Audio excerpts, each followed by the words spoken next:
Sahabat Jiwa, terima kasih Anda kembali dalam program Renungan Jiwa. Ini saatnya saya mempersilahkan untuk sahabat jiwa yang sudah hadir langsung pada malam hari ini untuk menyampaikan keresahan jiwanya kepada dua guru kita, ada Ustadz Ransi maupun Ustadz Fida. Kita mulai dari yang pertama nih sahabat jiwa, boleh perkenalkan namanya siapa dan ingin curhat atau tanya apa nih? Ya, izin sebelumnya bismillahirrahmanirrahim. Assalamualaikum warahmatullahi wabarakatuh. Waalaikumsalam warahmatullahi wabarakatuh. Ya, izin sebelumnya perkenalkan nama saya Kania Nafa Akila, biasa dipanggil Kenny dari Bekasi Timur.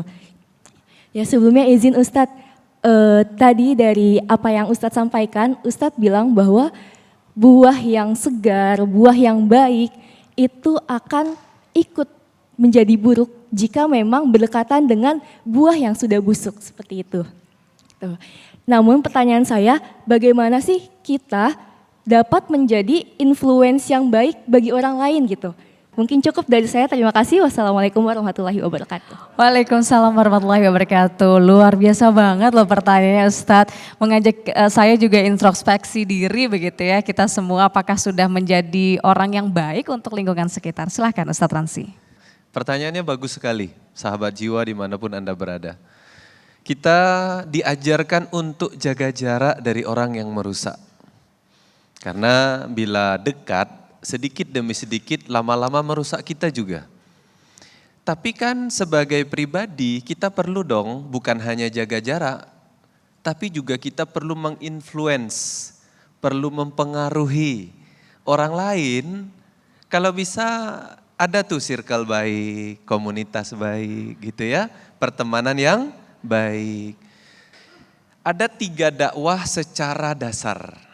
Lisan, kata-kata, tulisan, buku, satu lagi perbuatan. Para ulama mengatakan bahwa dakwah atau menginfluence orang dengan perbuatan itu yang terbaik. Lebih bermanfaat, lebih sampai. Bila ingin kita menginfluence orang, mempengaruhi orang, agar kebaikan kita nular ke orang, cara terbaik bukan berbicara. Cara terbaik bukan kita menulis tulisan di sosmed atau buku, tapi kita melakukan duluan. Kita mencontohkan.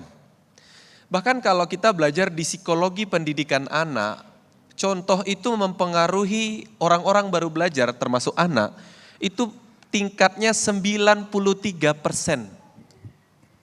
Hanya 7% dari perintah anak-anak. Jadi kalau yang muda-muda atau bahkan ibu-ibu, bapak-bapak, sahabat jiwa dimanapun yang berada, kalau misalkan ingin, aku pengen deh mempengaruhi orang agar jauh lebih baik, contohkan.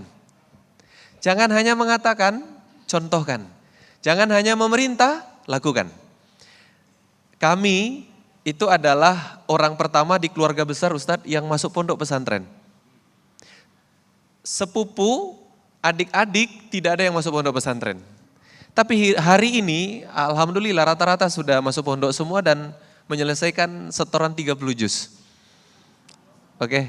Yang pertamanya masuk pondok saya. Dulu di daerah kami masuk pondok itu bukan keren.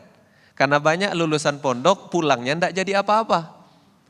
Tapi ketika kita bisa menunjukkan bahwa lulusan pondok pesantren berkualitas, tidak tergantung ke orang tua, bisa memberikan manfaat, kontribusi, kebaikan, pelan-pelan sedikit demi sedikit orang-orang mengikuti.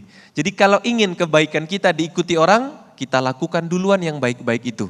Jangan cuma berbicara, jangan cuma nge-share, jangan cuma menulis, tapi lakukan terlebih dahulu. Di dalam ilmu psikologi Islam dikatakan, kebaikan itu menular sebagaimana keburukan juga menular. Maka banyak-banyaklah kita lakukan kebaikan agar kebaikan kita menular ke orang-orang di sekitar kita. Demikian, mudah-mudahan bermanfaat. Amin amin ya rabbal alamin. Semoga Allah selalu menempatkan kita bersama dengan orang-orang yang baik, lingkungan yang baik juga. Begitu ya Mbak Kenny, semoga menjawab dan